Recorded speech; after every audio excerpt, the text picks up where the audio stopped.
যশোরে বর্ণাঢ্য ও উৎসবমুখর আয়োজনে গরুচাঁদ মতুয়া মিশন যশোর জেলা কমিটির কাউন্সিল অধিবেশন ও সাধারণ সভা 2025 অনুষ্ঠিত হয়েছে।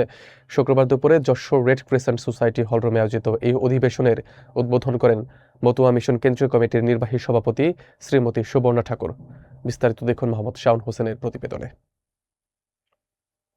হরি গরুচাঁদ মাতুয়া মিশন যশোর জেলা শাখার আয়োজনে সংগঠনের আহ্বায়ক প্রভাষক স্বপন কুমার দাসের সভাপতিত্বে এবং কেন্দ্রীয় নেতা তন্ময় সরকারের সঞ্চালনায় অনুষ্ঠিত এই অনুষ্ঠানে প্রধান অতিথি ছিলেন মতুয়া মিশনের কেন্দ্রীয় সভাপতি মতুয়াচার্য পদ্মনাভ ঠাকুর।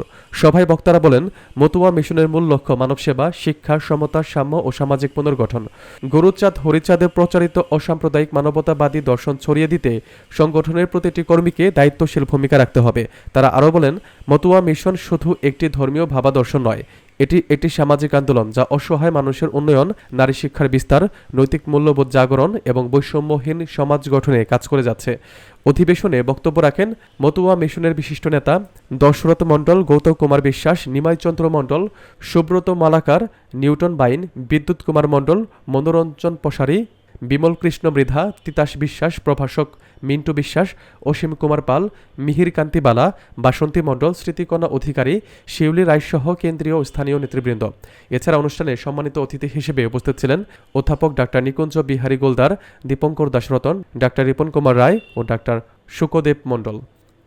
বক্তারা যশোর জেলায় মতুয়া মিশনের সাংগঠনিক শক্তি আরও সুসংহত করার পাশাপাশি তৃণমূল পর্যায়ে সামাজিক উন্নয়নমূলক কর্মকাণ্ড সম্প্রসারণের জন্য আহ্বান জানান। কাউন্সিল অধিবেশনে আগামী বছরে কর্মপরিকল্পনা ও সাংগঠনিক দিক নির্দেশনা দেওয়া হয়। এ সময় শ্রী গৌতম কুমার বিশ্বাসকে সভাপতি ও মতুয়া শ্রী সুব্রত মালাকারকে সাধারণ সম্পাদক করে নতুন কমিটি ঘোষণা করা হয়।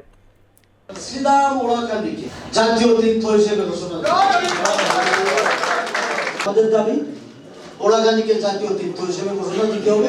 এই ভক্তদের সার্বিক নিরাপত্তা, সুযোগ সুবিধা থেকে সার্বিক নিরাপত্তার দায়িত্ব আপনাদের নিতে হবে।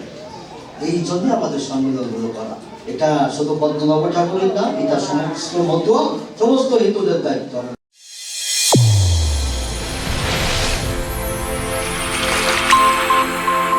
চ্যানেল A1 হৃদয়ের স্পন্দন।